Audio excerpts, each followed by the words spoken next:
3 kasus baru Mpox atau cacar monyet telah ditemukan di luar Afrika, yakni Swedia, Filipina, dan Thailand. Kasus di Swedia dan Thailand disebabkan varian virus clade 1b yang memicu ditetapkannya status kedaruratan global terbaru dari Organisasi Kesehatan Dunia WHO. Kasus Mpox di Swedia ditemukan pada 15 Agustus 2024, sementara kasus di Filipina pada 19 Agustus dan kasus di Thailand pada 22 Agustus 2024. Kasus di Swedia dan Thailand memiliki riwayat perjalanan dari Kongo, sementara kasus di Filipina merupakan transmisi lokal tanpa riwayat perjalanan dari negara terinfeksi varian tersebut. Jika sudah masuk Asia Tenggara, bagaimana ya dengan Indonesia?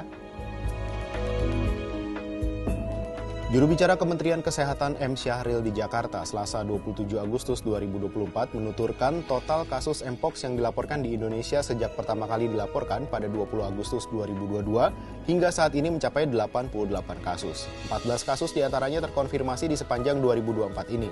Kasus tersebut tersebar di Jakarta, Banten, Jawa Barat, Jawa Timur, Kepulauan Riau, dan Daerah Istimewa Yogyakarta. Mpox dapat menyebar sewaktu-waktu dan menjadi wabah di beberapa wilayah. Masa inkubasi Mpox juga termasuk panjang, bisa mencapai 3 minggu, yang dapat menyebabkan virus menjadi lebih cepat tersebar luas.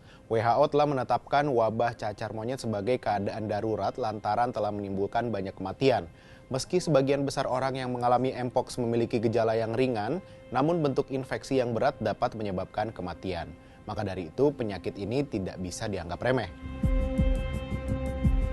Masyarakat diimbau untuk lebih waspada terhadap penularan Mpox. Pencegahan dapat dilakukan dengan membatasi kontak fisik ataupun seksual dengan orang-orang yang terinfeksi Mpox, menghindari berganti-ganti pasangan seks, serta menerapkan perilaku hidup bersih dan sehat, terutama mencuci tangan dengan sabun dan air mengalir.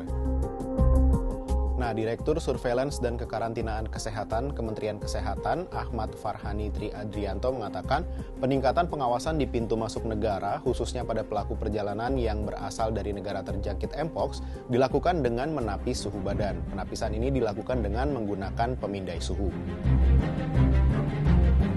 Selain itu, pemantauan visual juga dilakukan terhadap tanda dan gejala yang dialami oleh pelaku perjalanan. Selain pengawasan pada orang, pengawasan juga dilakukan pada alat angkut, barang, dan lingkungan pintu masuk negara. Surveillance penyakit dilakukan di pintu masuk negara dan wilayah dengan tetap meningkatkan edukasi dan komunikasi risiko bagi masyarakat terkait penyakit Mpox. Gejala Mpox biasanya berupa demam, sakit kepala hebat, nyeri otot, sakit punggung, lemas, pembengkakan kelenjar getah bening di leher, ketiak atau selangkangan, serta ruam atau lesi kulit. Ruam berkembang mulai dari bintik merah seperti cacar, lepuh berisi cairan bening, lepuh berisi nanah, kemudian mengeras atau keropeng lalu rontok. Jumlah lesi pada satu orang dapat berkisar dari beberapa saja hingga ribuan. Ruam cenderung terkonsentrasi pada wajah, telapak tangan, dan telapak kaki. Ruam juga dapat ditemukan di mulut, alat kelamin, dan mata. Ruam Mpox terkadang disalahartikan sebagai sifilis atau herpes.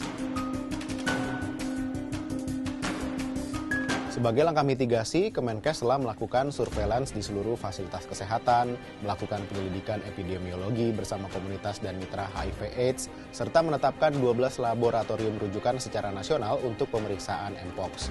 Untuk obat-obatan, Kemenkes sudah menyiapkan pemberian terapi simptomatis tergantung derajat keparahan kasus. Pasien dengan gejala ringan dapat melakukan isolasi mandiri di rumah dengan pengawasan dari puskesmas setempat, sedangkan pasien dengan gejala berat harus dirawat di rumah sakit. Nah, kalau Anda merasa memiliki gejala Mpox, jangan ragu untuk periksakan ke vaskes terdekat ya. Sampai jumpa di Bahas Peristiwa berikutnya.